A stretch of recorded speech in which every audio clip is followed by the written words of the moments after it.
Missed out on breakfast? Fret not. It's never too late to grab a bite.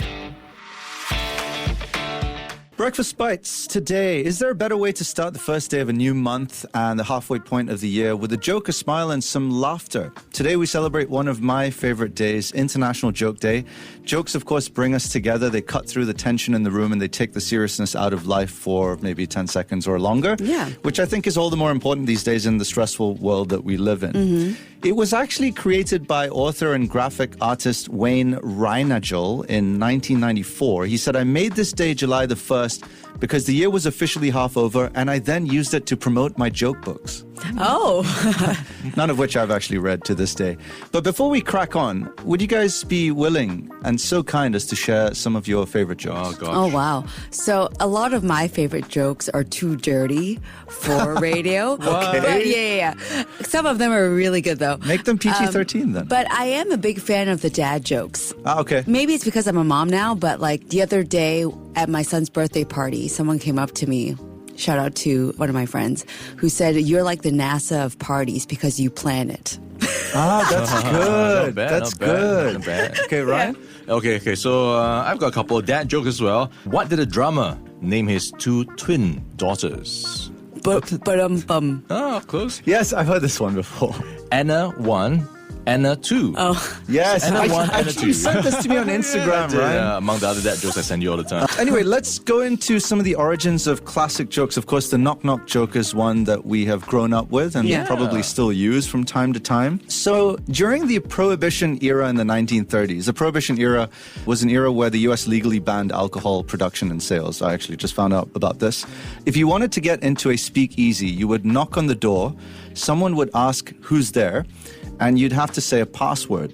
According to joke historian Charlie Orr, drunken patrons often had fun with the password custom as the night wore on, and that's how the knock-knock joke was born. Oh, interesting. Orr claimed that the very first knock-knock joke was told in the restroom of a Philadelphia hotel. The first guy said, "Knock, knock." His friend replied, "Who's there?" "Ranger." "Ranger who?" "Ranger clothes before you leave here." Okay. Not terribly funny, but yeah, Okay. that's the origin of it. Interesting. Didn't know it's actually based on history. Yes, Thought yes. someone just made it up, you know? Yeah. Interesting. Would be nice to be a joke historian one day. Yeah. You know, like a joke historian. Get it. A joker historian.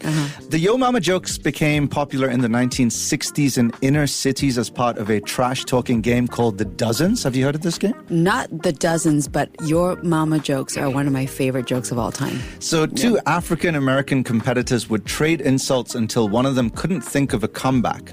Now, The Dozens is considered a byproduct of freestyle rap music, and it goes back centuries. According to an essay online, The Dozens has its origins in the slave trade of New Orleans, where deformed slaves, punished with dismemberment for disobedience, were grouped in lots of a cheap dozen, quote. To be sold as part of the dozens was the my lowest blow gosh. possible. And in the insult game that came out of it, there is no lower blow than one directed at your opponent's mama. Wow, I have to say, that's pretty dark. Some dark origins there. I think, given that we know the origins now, we'd probably be like reluctant to use this Yeah, joke. I'm not going to tell another Yo Mama joke ever. Have you guys heard of elephant jokes? No, No. not quite. Okay, so apparently there's a famous one, and it has several variations to it. It goes something along the lines of, how do you get 6 elephants in a Volkswagen? 3 in the front and 3 in the back. It's not terribly funny, but apparently people used to laugh at this hysterically. Okay. This fad began in 1960 when Wisconsin toy maker L.M. Becker released a set of 50 elephant joke trading cards. Oh, wow. Yeah. 50. Yeah. The chicken joke, a joke about a chicken crossing a road, Oh, yeah. first appeared in print in 1847 in a New York magazine called the Knickerbocker on a page titled Gossip with Readers and Correspondents. The origin is a bit strange, though. A reader wrote in, "There are quips and quillets which seem actual conundrums, but yet are none. Of such as this, why does a chicken cross the street? Are you out of town? Do you give it up? Well then, because it wants to get on the other side." I don't get it Yeah, at I don't all. get it. Yeah. It sounds very dull I think and mundane. It's evolved quite a fair bit. my favorite "Why did the chicken cross the road" was from Gordon Ramsay. Ah. He said, because it's raw and you didn't cook it.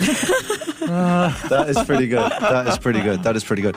All right, just enough time for maybe a couple of jokes from around the world that may reveal a little about the culture of that country. It may or may not be funny because they may fly in that country, but not for us.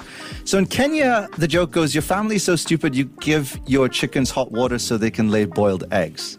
Now, why it's meant to be funny is Mchongoano is a type of joke found in Sheng, a language that originated in Nairobi. And this language is used in dissing battles comparable to your mom slams in the US. Okay. In Uruguay, there's a joke that goes, a girl asks an Argentine man for a light. He pats his trousers, chest, and back pockets. Sorry, he says, I don't have one, but wow, do I have a great body or what? Why it's funny, Argentine men have a reputation for excessive vanity among their fellow South Americans.